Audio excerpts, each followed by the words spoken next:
Hello, everyone. My name is Sam. I'm 40 years old, and I work as a car dealer in Detroit. The story I want to share is difficult and painful. It's about how easy it is to lose yourself in the routine of life, how loneliness can push you to reckless actions, and how hard it is to live with the consequences of your mistakes. It all started about a year ago. My wife Laura and I had been married for 15 years. We had our own car dealership, which we developed from scratch together.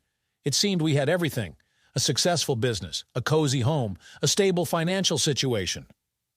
But behind this facade was an emptiness that grew every day. Laura had always been ambitious and energetic. About a year ago, she became involved in a new business project, an online platform for selling eco-friendly products. She completely immersed herself in this venture, spending more and more time away from home. Our conversations were reduced to discussing household matters and weekend plans, which we spent apart anyway. I felt very lonely. Despite talking to customers at the dealership all day, I lacked real deep communication. Laura was too busy to listen to my problems, and I, in turn, didn't want to burden her with my worries. One day, Jane, Laura's mother, came to the dealership. She had recently retired and was looking for something to do. Jane offered to help me with sales at the dealership. At first, I hesitated. It seemed awkward to work with my mother-in-law, but Jane was persistent, and eventually I agreed. We started working together every day. Jane turned out to be an excellent salesperson. She had natural charisma and the ability to connect with people. Our sales began to grow, and I was grateful for her help. Gradually, our communication went beyond work relationships. We often stayed after closing the dealership, discussing the day, sharing life stories. Jane talked about Laura's youth, about how she and her husband started their business, about her dreams and disappointments. I, in turn, shared my problems, my doubts and fears with her. I don't know exactly when it started, but at some point I caught myself looking forward to these evening conversations. I enjoyed Jane's company. It was easy and interesting with her. She knew how to listen, which was especially valuable to me during that period. One evening we stayed late. Laura was at a conference in another city, and I wasn't in a hurry to go home. Jane and I were discussing the future of the dealership, and suddenly she put her hand on mine. It was an innocent gesture of support, but I felt a shiver run through my body. I looked into Jane's eyes and saw a reflection of my own feelings, a mixture of affection, loneliness, and forbidden desire. What happened next was like a fog. We kissed, and it was both exciting and terrible. Part of me wanted this, craved intimacy and warmth. Another part screamed that it was wrong, that I was betraying Laura, that this would destroy our family. But at that moment, the voice of reason was too weak. We gave in to our feelings, forgetting about everything in the world. It was a strange combination of passion and shame, desire and guilt. I woke up in the morning with a heavy heart. The reality of what we had done hit me with full force. I had betrayed Laura, my wife, with her own mother. How could I have allowed this? What to do now? Jane seemed to be calmer. "Sam," she said over breakfast, "what happened between us shouldn't ruin our lives. We're adults. We can handle this." But I couldn't accept this point of view. I was gnawed by guilt. I couldn't look Jane in the eye, couldn't imagine how I would look Laura in the eye when she returned. The next few weeks passed like a nightmare. I avoided being alone with Jane, immersed myself in work. I took on more and more responsibilities at the dealership just to avoid being alone with my thoughts. But the guilt wouldn't leave me alone. I started drinking. At first a little, to relax after work, then more and more. Alcohol helped me forget for a while, but in the morning the guilt returned with new force. Jane tried to talk to me, but I avoided serious conversations. I didn't know what to say to her, how to explain my feelings. It seemed to me that it was better to just forget about what happened, pretend that nothing had happened. But life had other plans. One evening, as Laura and I were having dinner, she said, "You know, Mom's been acting strange lately. It's like she's avoiding me. Do you know what happened?" I felt the ground disappear from under my feet. My heart was racing, and I could barely breathe. At that moment, I realized that I couldn't live in lies anymore. I had to tell the truth, no matter how painful it was. "Laura," I began in a trembling voice, "I need to tell you something." The next hour was the hardest in my life. I told Laura everything. about my loneliness, about working with Jane, about what happened between us. I saw how the expression on her face changed, from confusion to shock, from shock to pain and anger. When I finished, Laura was silent for a long time. Then she got up and left the room without saying a word. I could hear her crying in the bedroom, and I felt my heart breaking into pieces. The following weeks were like hell. Laura moved in with a friend, refusing to talk to me. I tried to contact her, but she ignored my calls and messages. I felt like I was losing her forever, and this realization caused unbearable pain. At the dealership, I could barely focus. Several times I almost made serious mistakes in deals.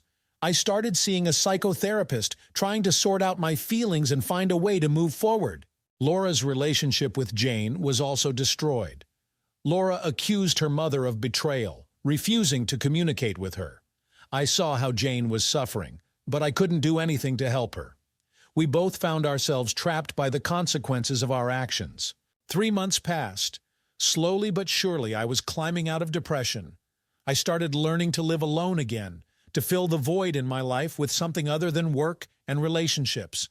I started exercising, began meditating, signed up for photography courses, all the things I had long dreamed of but never found time for. And then one day, when I had almost resigned myself to the thought that I had lost Laura forever, she unexpectedly called.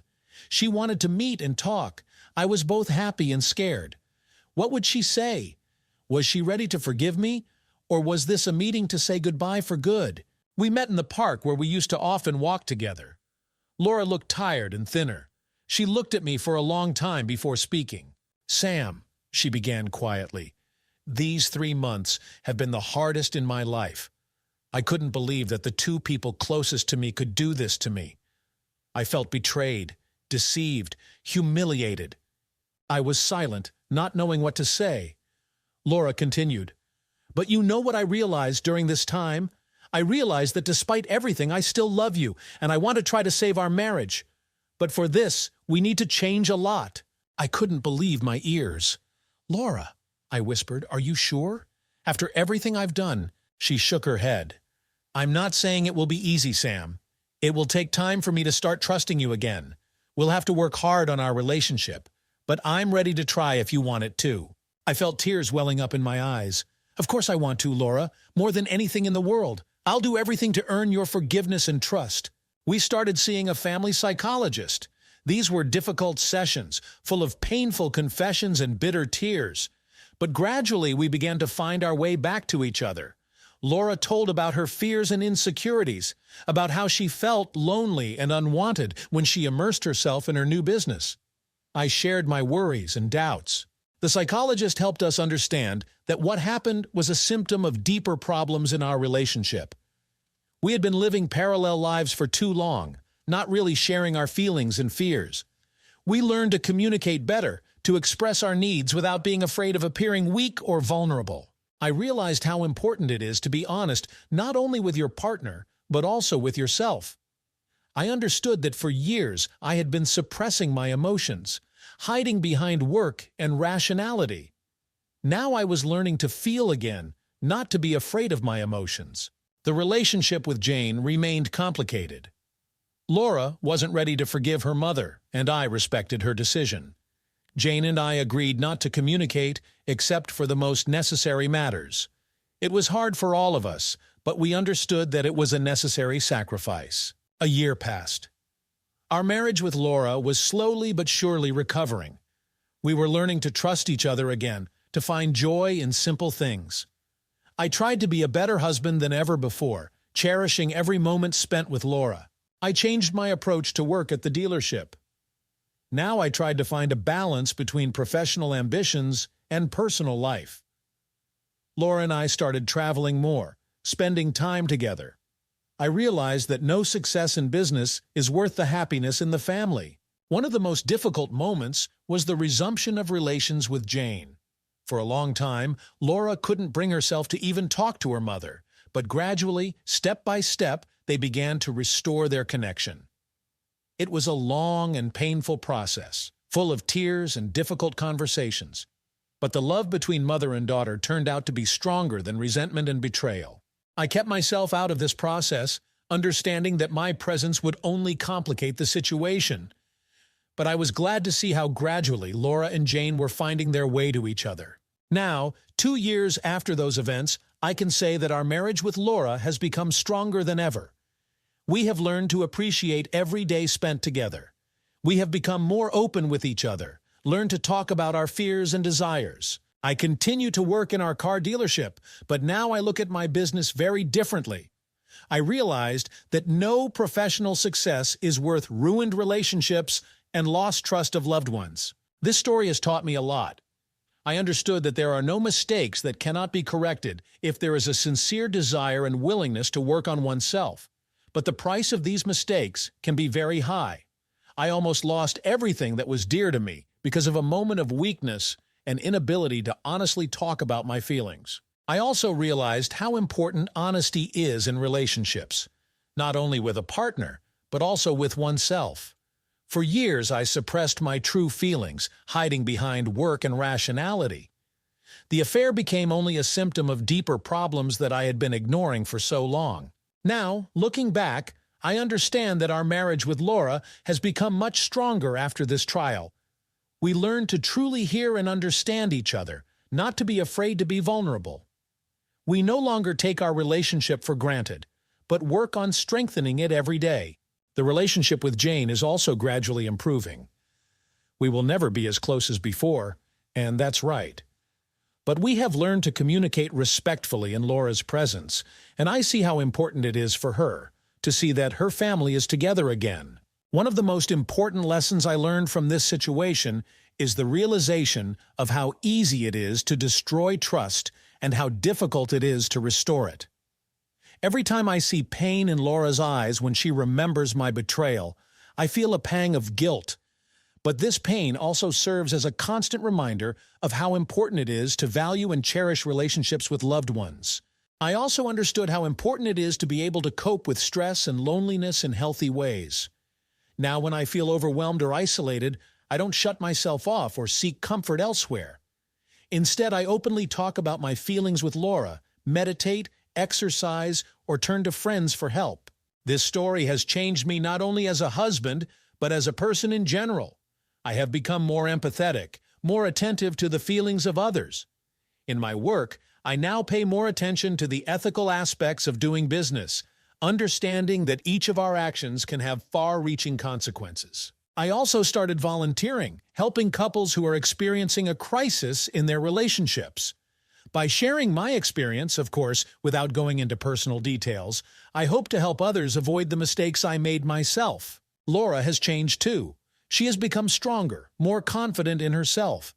This experience taught her not to depend completely on our relationship, to have her own interests and goals. We both understood that a healthy relationship is not the merging of two people into one whole, but a union of two independent individuals who choose to be together. Jane has also been through a lot. She attended therapy to sort out her feelings and motives. She took responsibility for her role in what happened and is working on restoring her relationship with her daughter. It's a long process, but I see progress every day. This story is not a justification for my actions, but a warning to others. Infidelity, especially with a family member, can inflict deep wounds that are difficult to heal. But if there is love, sincere repentance, and willingness to work on the relationship, even from such a situation, you can find a way out. I want to say to everyone who listens to this story, value what you have. Don't let routine, stress, or a moment of weakness destroy what you've been building for years. Be honest with yourself and your loved ones. Don't be afraid to talk about your feelings and fears.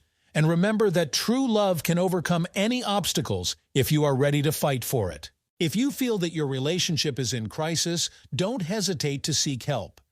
Visiting a family psychologist or therapist is not a sign of weakness, but on the contrary, a manifestation of strength and desire to preserve what is dear to you. Our story with Laura is a story about falling and redemption, about betrayal and forgiveness.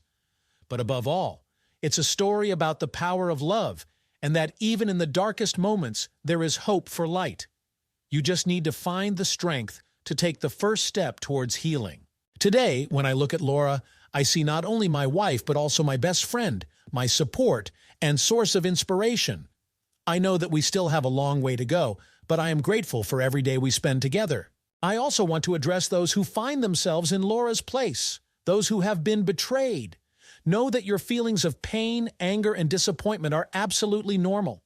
You have the right to these emotions, but also remember that forgiveness is not weakness. It's an act of immense strength and courage, and sometimes by forgiving, we heal not only relationships, but also ourselves. In conclusion, I want to say love is not just a feeling, it's a choice we make every day. The choice to be honest, faithful, to support each other in difficult times. And if you are ready to make this choice every day, there are no obstacles that you cannot overcome together. Thank you for listening to my story. I hope it will help someone avoid similar mistakes or find the strength to correct those already made. Take care of your loved ones and be happy. Because in the end, love and trust are the most valuable things we have. Did you like this story? Let us know in the comments what you liked. Subscribe to our storytelling podcast. Also, don't forget to like and ring the bell so you don't miss more interesting stories. See you soon.